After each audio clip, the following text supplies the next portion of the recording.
میوانی سری بەرنامەکەمان لەسەر خەتە کاک کەریم ئەمانی ئەنجامی کمیسیۆنی ناوەندی کۆمەڵە. زۆر سپاس کە بەشداری. زۆر سپاس بۆ ئێوەش ماندوو نەبن. زۆر سپاس کاگە کەریم. ئەمڕۆ 25 خەرمانان و ساڵوەگەڕی شۆڕشی ژینایە کۆمەڵە و کۆمەڵێک ئەحزابێکی تر لە جرەوەی وڵات و لە ناوەی وڵاتیش بانگەوازیان بۆ بەڕێوەچوونی مانگرتنی گشتی لە ئەمڕۆدا بڵاو کردوێتەوە. ئەوە با بپرسم ڕای بەڕێستان لەسەر ناوەڕۆکی شۆڕشەکە و گرنگی لە ئێستادا گرنگی بەسەرکەوتن گەیاندنی ئەم مانگرتنە. من سەرەتا بەر لە هەموو شتێک بەهۆی ئەوەی کە سەرەتایی دەستپێکی ئەم سەرکەوتنە گەورەیە بۆ جارێکی دیکە دەرکەوتووە ئەگەرچی هەروەکو لە پەیامی ئەو بینێرە بەڕێزەتاندا دیارەکە هێڵەکانی ئینترنێت توشتە هەر لە دوێنێەوە لە زۆربەی شارەکان زۆر دابەزی و خێراییەکەی هەر بۆیە زانیاری زۆر کەم یا ئەستەم دەتوانێت بگاتە دەرەوە، بەڵام هەموو نیشانەکان هەموو هەواڵەکان لە تاوجگای لە تۆڕە کۆمەڵاتەکان و ڕاگەیانەکاندا بڵاو بووتەوە. بە پانتایی کوردستان یان بە پانتایی هەموو کوردستان ئەو سەرکەوتنە هەر لە ئێستاوە دەستی پێکردووە. ئەوەی کە لە چه ئاستێکدایە حتمما دواتر و سەر لە ئێوارێ و یا ڕۆژەکانی دیکە ئەرزیابی لێ دەکرێت، بەڵام ئەمە نیشانەی جارێکی دیکە نیشاندانی شانۆیەکی شکۆداری یەکگرتووی یەکپارچەیی هاو خەباتی خەڵکی کوردستانە لەسەر ناوەڕۆشی ئەو خەباتەیە گرنگی ئەو مانگرتنە لە ئێستادا هەروەک زۆر لە شرۆڤەکاران لە کارناسان لە سەریان قسەیان کردووە. گرنگیەکەی ئەوەیە کە شۆڕشی ژینا لە نەوەی خۆیدا شۆڕشێکی ناوازە بوو، ناوازەیانی لانی کەم لە ئەم سەردەمەدا لە ناوچەکە و تەنانەت لە دنیاشدا ناوازە بوو بەهۆی ئەوەی کە دروشمێکی بەدەستەوە گر کە ئەو دروشمە توانی هاوسۆزی کۆمەڵانی خەڵک لە ژن لە پیا و لە هەموو چین و توێژەکان نەک هەر لە کوردستان لە ئێران بەڵکو لە زۆربەی ناوچەکانی دنیاش بۆ لای خۆی ڕابچێشێت. ئەمە لەنەوەی خۆیدا زۆر بێوێنەیە، یعنی زۆر ناوازەیە. دلیلەکەشی ئەوەیە کە بۆ یەکەم جارە ئەو شۆڕشە داینامۆکەی ئەو بەیسلا موتۆری محرەکەی ژنانن و لە پاڵیاندا پیاوان لە ئاستێکی ئێزگار زۆردا هاوشان پێدەنێنە ناو ئەو خەباتەوە پشتگیری لە ویست و داوەکانی ژنان دەکەن. هۆکارەکەشی ئەوەیە کە دروشمێک کە لەو شۆڕشەدا لە شۆڕشی ژنجیان ئازادیدا بەرز کرایەوە خۆی لە خۆیدا هەڵگری کۆمەڵێک پەیام بوو و دەیتوانی هەموو چین و توێژەکان هەموو ڕەگەزەکان لە هەموو ئاستێکدا لەخۆ بگرێەوە هەمویان ویست و داواکاری و ئاوات و ئارزوەکانی خوانی تێدا بینەوە. دروشمێکی واقعی پێ لەسەر عەرز زیاتر لانیکەم ئێماگەر تەنیا لەسەر ئێران قسە بکەین هەر لە دوای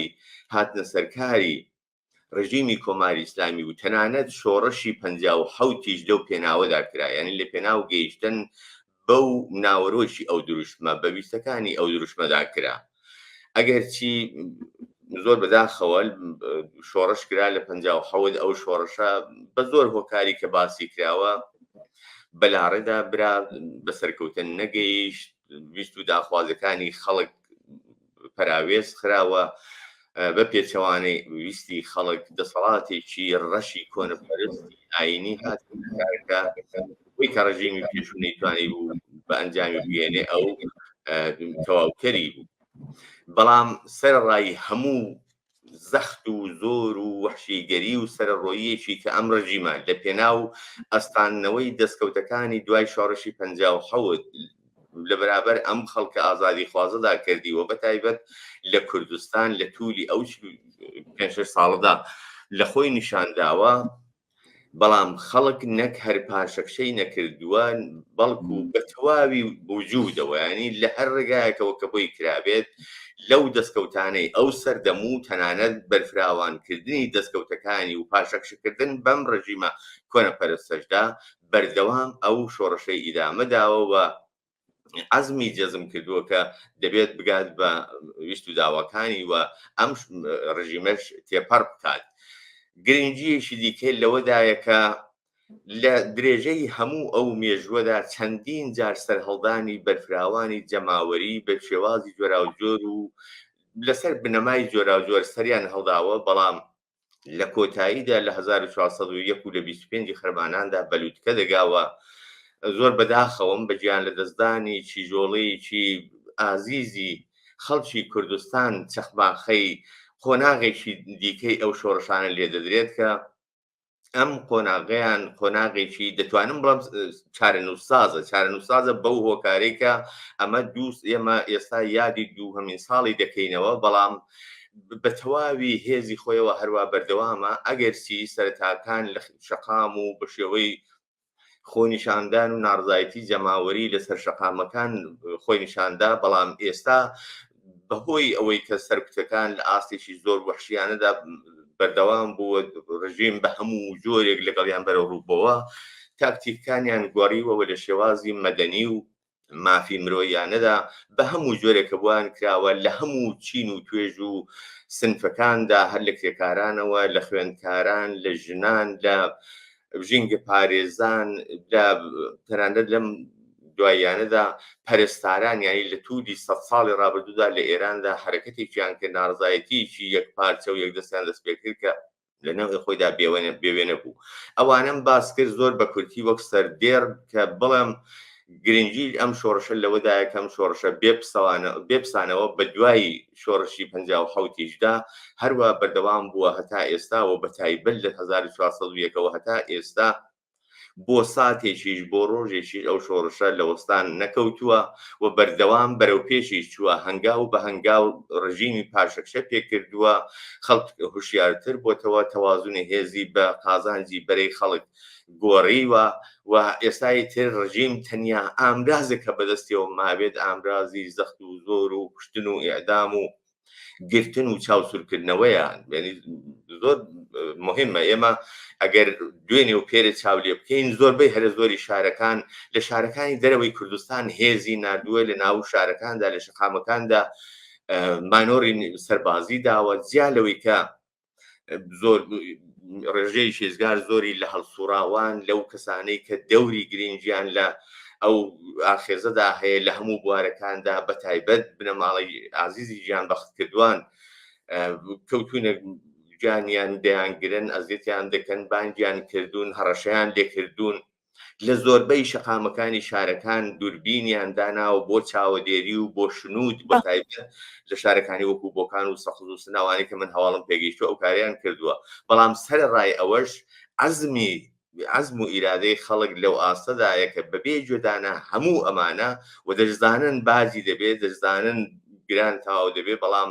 بە دەلیلی ئەوەی کە باوەڕیان بەو سەرکەوتنە هەیە و ئیمانیان بەهێز و یەکگرتووی خوان پەیدا کردووە،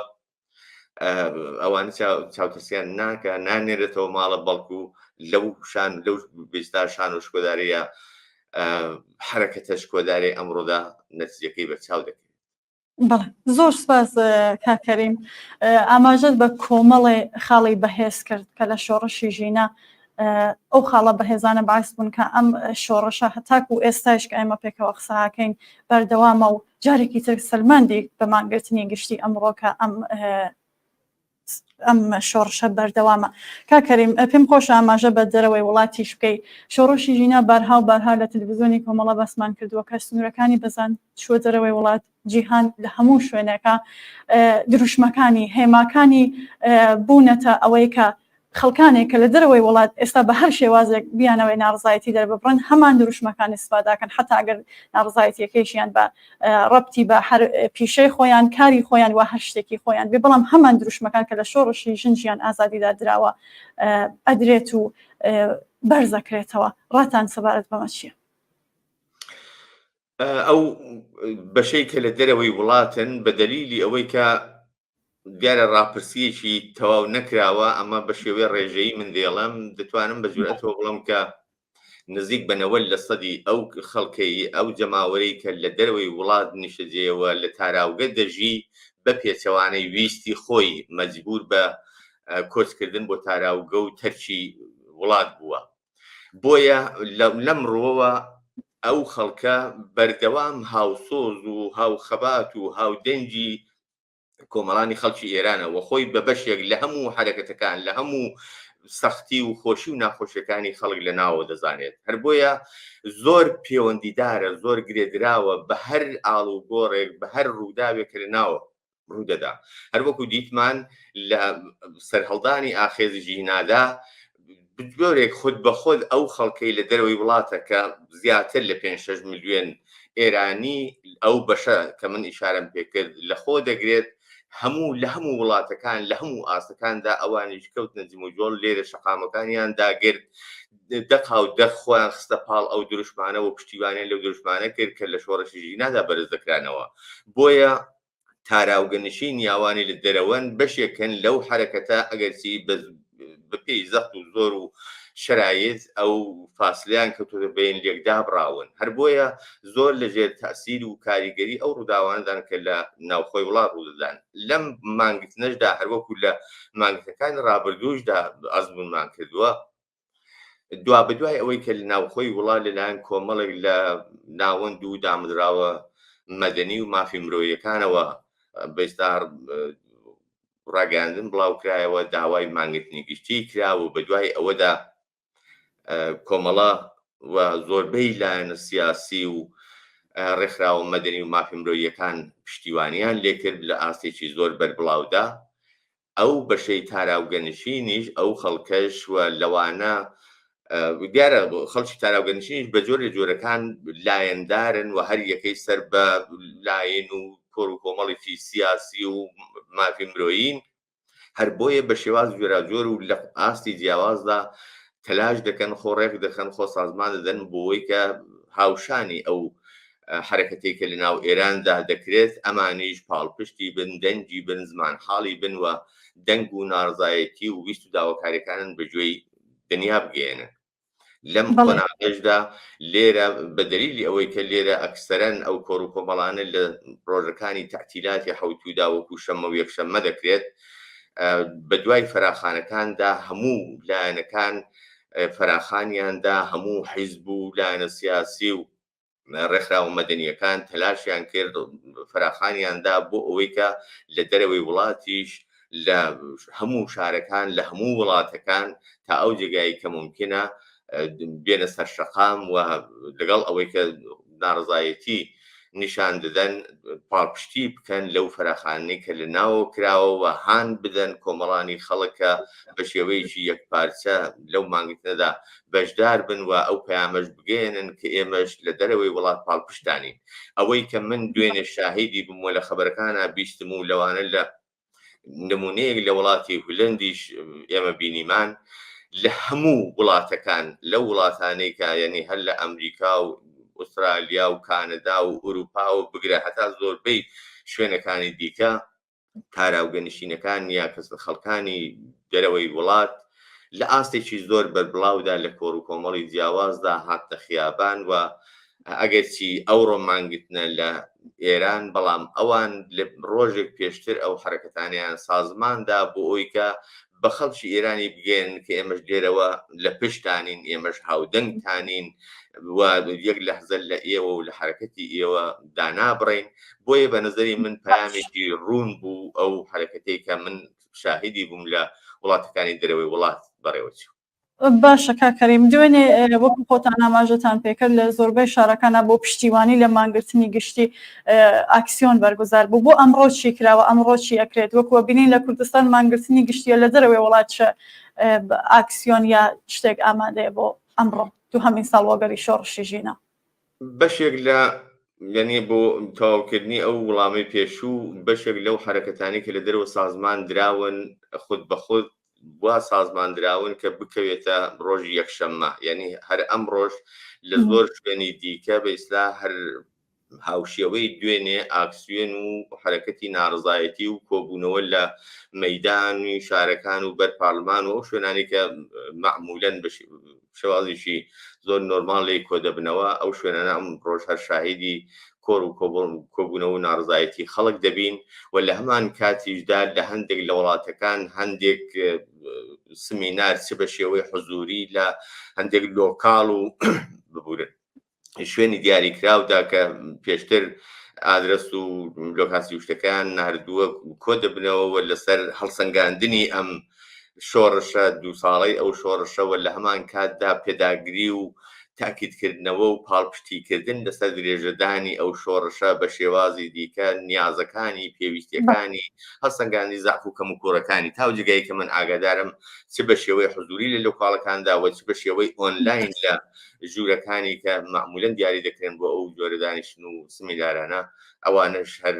ئەمڕۆ لە ڕۆژانی داهاتوودا تەنانەت بەردەوام دەست خۆشکار کەریم بنیارێکی خۆشەویستمانە شاری بۆکانەوە نامەی ناردووە ئەڵێ بۆکان لە مانگرتنە ڤیدۆکانیشی ناردووە دەستی خۆش بێ بەسەرچاو لە درێژە بەنامەکە بڵاویانەکەینەوە کاکێ کەریم وەکو دوا پرسیارم لە ناو قسەکانی خۆشتاندا ئاماژەتان بەوە کرد کە لەم ماوەی پێشوودا حدەقل لەم چەند ڕۆژەی پێشوودا ڕژیم کۆمەڵێک چالاکی مەدەنی و سیاسی یا هەر کەسێکە ببوونەیەکەوە لەو شۆڕشە بەشدار بوو بێت دەست بەسەر کردووە ئەمە ئەتوانێ چاوتر سێریان کات یا چۆن بەرپرسی ئەو ڕەفتاری ڕژیم بنەوە لێ کەلام دەتوان بڵم نەیتوانی و ناتوانێت سەرکوتیان کە هەر ئەوەی کە ئەمڕۆ ئەو مانگرتنە شاهیدی سەرەتا و دەستپێچین نیشانەی ئەوەیە کە ڕژیم نەیتوانیوە یعنی ڕژیمیان ناومێت کردووە ڕژیمیان بە چۆک داهێناوە ئیرادەی خەڵک لە ئاستێکدایە کە ڕژیم دووچاری سەرلێشێواوی بووە ینی دوا تەلاشەکانی خۆی دەکات بۆ بەقا و ژیان و مانەوەی خۆی بەڵام خەڵک زۆر لە عینی حاڵدا کە زۆر شێلگیرە بەڵام زۆر هەنگاو بە هەنگاو و بە شێوەیەکی لەسەرخۆ دەڕوات تا ئەوەی کە ئەم ڕژیمە ئەوەندەی دیکەی کە تا ئێرە زەمینگیری کردووە زەمینگیری بکوە لە نەهایەتدا تەخت و بەختی کۆ بکاتەوە بۆیە نەیتوانیوە ئەگەر چی زۆر بەداخەوە زۆر خەڵکی گرتووە زۆر کەسی ئەزیەت و ئازار کردووە زۆر ڕێگا و شوێنی کۆنتترۆل و زەختخستنە سەر و تند و تیژی و ئەوانەی گرتووەتە بەر بۆ ئەوەی کە